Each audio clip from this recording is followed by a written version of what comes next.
let's just go to the Spot because he is the most detailed minifigure in here already, and the only benefit would be like side of leg printing or arm printing. I did already make a short about my completely custom version that I did before this one came out over on the main channel where I do all my bigger stuff, but I did make some improved arm prints here with that apple barrel paint method. This arm being the more classic method, I just did some black splotches on there, and it looks pretty nice. And then on the other arm, I decided to make the hand black and to have there be a little bit more of bigger spots on that side, just to see what it looked like.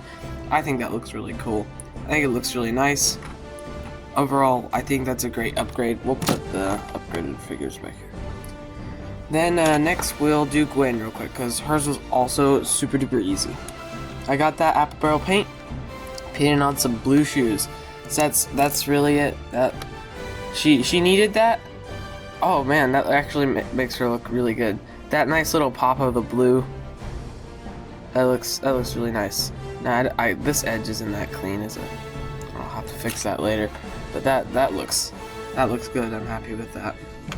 And then finally for Miles, something very similar. I did the shoes for him, but then I also did this side leg stuff to do his like bleeding armpits is what they called it in the movie. But I think that looks great as well. Let me swap out his head for his Spider-Man mask, and let's get some posing in there.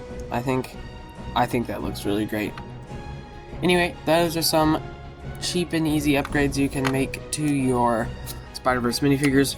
I will be doing a review of the set they all came in once I'm done with everything for that, because I did get it, and it's cool.